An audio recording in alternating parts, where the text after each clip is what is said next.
This is an ABP Life podcast. America के Florida में एक आदमी सोकर उठा तो उसकी एक आंख की रोशनी जा चुकी थी। पता लगा कि वो लेंस पहन के ही सो गया था, करीब 40 मिनट के लिए। जब डॉक्टर के पास गया तो उसे पता लगा कि उसे तो एकांथा अमीबा केराटाइटिस हो गया है। ये क्या होता है और क्या वाकई ये रात को लेंस पहनकर सोने से होता है, या असली वजह इसके पीछे क्या है? और आप अगर लेंस पहनते हैं तो आप कैसे इसका शिकार ना बने, बात करेंगे आज FYI में एबीपी लाइव पॉडकास्ट पर। हेलो, मैं मानसी हूँ आपके साथ और मेरे साथ में जुड़ चुके हैं। Hello friends, I am doctor S Bharti and I am the chief consultant and chairman of Bharti eye foundation and hospital. Thank you so much sir ABP live podcast पर जुड़ने के लिए। सबसे पहला सवाल जो मैं लेना चाहूंगी वो यही, जिस तरह से यूएस के फ्लोरिडा में हादसा हुआ कि एक आदमी सोकर जब उठा तो उसकी आंखों की रोशनी चली गई थी, और जब वो डायग्नोसिस के लिए गया तो उसे बताया गया कि उसे एकांथा अमीबा केराटाइटिस हुआ है। तो ये होता क्या है? इसका तो टर्म ही ऐसा है कि आम इंसान तो प्रोनाउंस भी ना कर पाए। तो सर, चाहूंगी विद द राइट प्रोनाउंसिएशन अगर आप इस बीमारी के बारे में बता सके। ओके, तो एकांथा अमीबा एक अमीबा है जो कि सिंगल सेल ऑर्गेनिजम्स होते हैं, जो सबसे छोटे ऑर्गेनिजम्स हैं वो है ये एक तरह का, और it's a rare infection. Acantha keratitis is a rare infection, और but it's a very serious infection in the sense कि ये ज्यादातर डर्टी लेंसेज यूज करने से होता है। अच्छा। हाँ, तो बेसिकली क्या होता है कि कॉन्टेक्ट लेंसेज जब लोग लगाते हैं, लगातार ओवर यूज करते हैं, उनको प्रॉपरली क्लीन करे बिना यूज करते हैं, टैप वाटर से वॉश कर लेते हैं कॉन्टेक्ट लेंसेज को जब उनके पास सोल्यूशन खत्म हो जाता है, या वो स्विमिंग या शावर लेते हैं with normal water which is not absolutely meant to keep the contact lenses, या कंटेमिनेटेड वाटर होता है। और या कई बार जब आंख में प्रॉब्लम होती है, रेडनेस होती है, या आंख ठीक नहीं होती है, उसके ऊपर भी वो कॉन्टेक्ट लेंस लगा लेते हैं जी। या आंख में हल्का फुल्का जख्म होता है और उसको वो इग्नोर करके और कॉन्टेक्ट लेंस यूज करते जाते हैं, तब ये इन्फेक्शन होने की पॉसिबिलिटी रहती है, क्योंकि ये acantha amoeba water, soil, even air में भी प्रेजेंट होता है, और ये otherwise it's a very mild kind of organism, doesn't cause infection by, it's not so severe, but when it causes infection that is very severe for the eye. और आंख में pain, redness, watering, foreign body sensation, blurred vision, और आंखें धूप में या रोशनी में खोलने में परेशानी, ये नॉर्मली जैसे आंख के इन्फेक्शन में दिक्कतें होती हैं, सिमिलर सिम्टम्स होते हैं इसमें। सर, आपने जैसा कहा कि ये लेंसेज की वजह से होता है, अगर लेंस डर्टी है या ज्यादातर कॉमनली लेंस के तरह से होता है। क्या बिना लेंस के जो रीजंस हैं वो क्या हो सकते हैं सर? नॉर्मली लेंसेज के बिना ये इतना कॉमन नहीं है। अगर आंख में इन्फेक्शन है और हम उसको ज्यादा दिन तक इग्नोर करते हैं, माइल्ड इन्फेक्शन है, हम उसको इग्नोर करते हैं और उसमें जो है हम अननेसेसरी कोई एंटीबायोटिक्स डालते हैं। एंटीबायोटिक्स इसके अगेंस्ट ज्यादा कुछ इफेक्टिव होती नहीं है। इसके ये these are not bacteria, these are amoeba.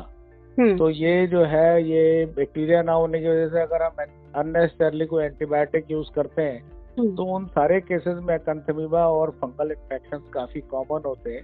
तो इसलिए हम ज्यादातर, और नॉट रियली ज्यादातर, every time we tell the patient not to overuse antibiotics और not to use antibiotics unnecessarily, because that can also cause infections which are not bacterial but other infections like acanthamoeba और fungus.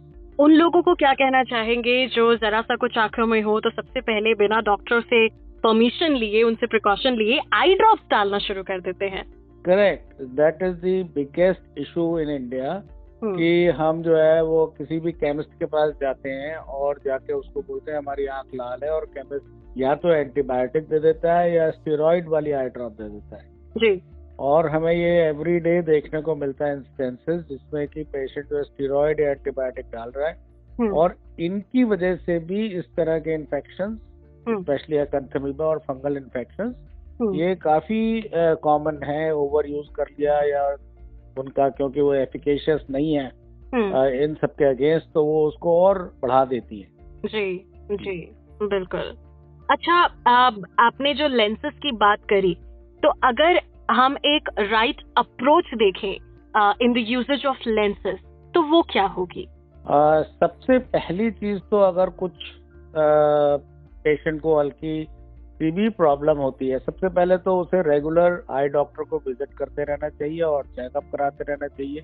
अगर वो contact lens user है तो, और otherwise भी once a year अगर वो चश्मा पहनते हैं या इस तरह से कुछ है तो आंख में। लेकिन अगर आंख में कोई प्रॉब्लम है तो उसको सेल्फ मेडिकेशन या विदाउट कंसल्टेशन इम्प्रॉपर मेडिकेशन करना बहुत हार्मफुल होता है, और इसके लिए बेस्ट चीज यही है कि आई डॉक्टर को विजिट करें, जिसको देख के ये पता लग जाएगा या डाउट होगा कि ये इन्फेक्शन बैक्टीरियल नहीं है, और फिर वो आगे उसको इन्वेस्टिगेट करें, प्रॉपरली चेक करें जी। लेंसेज को टाइमली रिप्लेस करना, जब भी जो एडवाइस किया गया है कि आप इसको 1 महीना पहनो तो 1 महीने पे अगर डिस्पोजेबल लेंसेज हैं, या जब भी उसको कहा जाए उसको क्लीन करना है, एवरी इवनिंग लेंस को रिमूव करो, उसको क्लीन करके और अच्छे से रिंस करके सॉल्यूशन से, जो प्रिस्क्राइब्ड सॉल्यूशन है, नॉट अ नॉर्मल सेलाइन और water, tap water, but prescribed lens solution, उससे क्लीन करके, और उस डब्बी में या बॉटल में जिसमें आप लेंस रखते हो उसको भी क्लीन करो, रिंस करो, और एवरीडे न्यू सॉल्यूशन डालो। वो पुराना सॉल्यूशन रीयूज मत करो।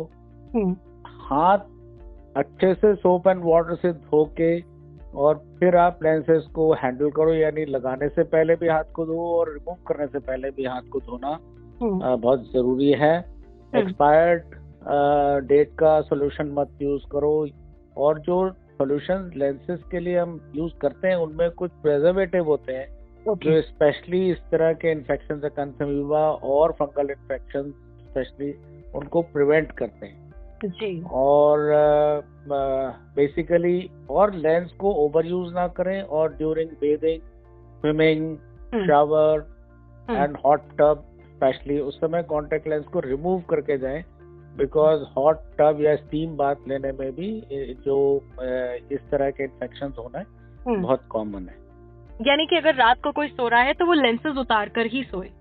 डेफिनेटली, अगर उसको ये प्रिस्क्राइब किया गया है कि लेंसेज को उतार के सोना है, except for cases where they are extended wear lenses which can be used overnight, you should remove the lens. But if you're using a extended wear lenses where you are allowed to use it for overnight, even then आपको वो minimal initial stage में अगर आपको छोटी सी भी problem है, हल्की सी redness है, remove the lens. If it doesn't get okay in maybe few hours, then visit the doctor that day itself. एकांथोमीबा के डायग्नोसिस और ट्रीटमेंट्स के बारे में बात करना चाहेंगे, साथ ही ये भी जानना चाहेंगे कि किन केसेस में ऐसा हो जाता है कि किसी की आंखों की रोशनी कैसे चली जाती है। इसमें जो डायग्नोसिस है वो थोड़ी इजी नहीं है। क्लिनिकल डायग्नोसिस तो मैंने सिम्टम्स बता दिया आपको, redness, watering, foreign body sensation end of course blood vision and photophobia, यानी धूप में या तेज लाइट में आँख खोलने में दिक्कत। बट बियॉन्ड दैट जो भी डायग्नोसिस होगी वो स्क्रैपिंग ऑफ द जो केराटाइटिस या छोटा सा अल्सर बन गया उसको स्क्रैप करके उसको कॉन्फोकल माइक्रोस्कोपी से या माइक्रोस्कोप से एनालाइज किया जाए, या दूसरा डीएनए उसका टेस्ट करते हैं जो स्क्रैपिंग ले, उसका पीसीआर टेस्ट कहलाता है, जिसमें डीएनए टेस्ट करके हम ये बताते हैं कि ये इस तरह का इन्फेक्शन है एकांथोमीबा, और उसमें जो है फिर अकॉर्डिंगली उसके लिए हम जो भी antiseptic is the main stay. It's not the antibiotic which you need to take at that point in time. Mostly chlorhexidine या ब्रोलीन या हेक्सामिडीन सॉल्यूशंस को यूज करते हैं आंख में, and they have to be put overnight as well. So like if you start putting these drops, तो ये आपको दिन में भी 1-1 घंटे में डालनी होती है और रात को भी 1-1 घंटे में डालनी होती है, विच इज वेरी इंपॉर्टेंट. और कुछ बैक्टीरिया जो है वो these acanthamoeba, they flourish on bacteria because they use bacteria as a food. Yes. तो उसके लिए हम एक पॉलीमिक्सिन बी और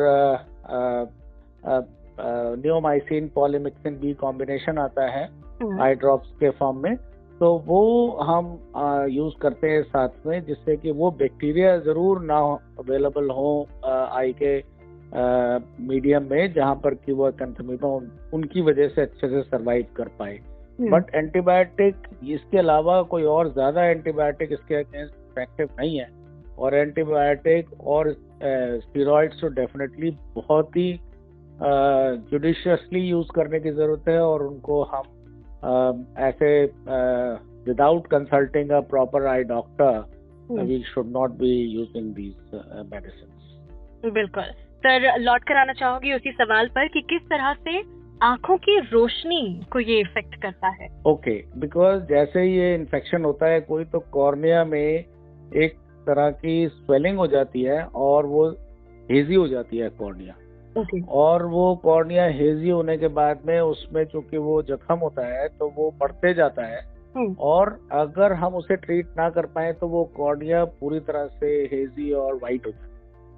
तो इसलिए इससे आंख की रोशनी को बहुत मेजर खतरा है, और उसकी वजह ये भी है क्योंकि इसमें हम ट्रीट करना थोड़ा डिफिकल्ट है. हमें फर्स्ट लाइन ट्रीटमेंट जो है वही एंटीसेप्टिक्स है which have to be really started early, जैसे ही हम डायग्नोसिस कर पाए. और डायग्नोसिस में भी नॉर्मली एकांथमीबा के डायग्नोसिस में भी 1 दिन तो जरूर लगता है. पहले इंस्टेंस में ही कोई भी सस्पेक्ट नहीं करता.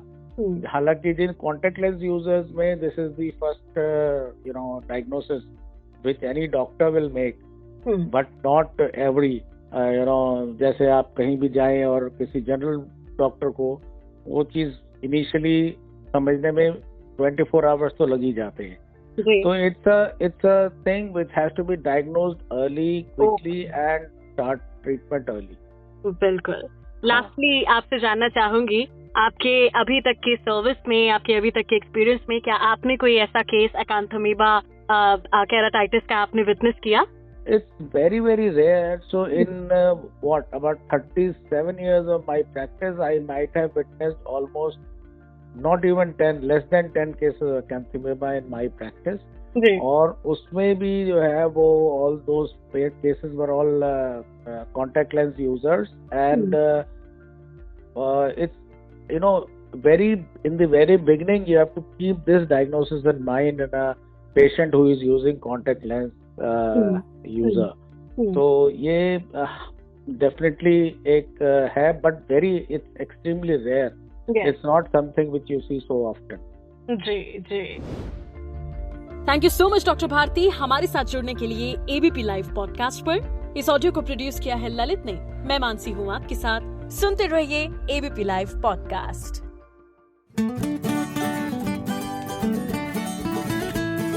This is an ABP Live podcast.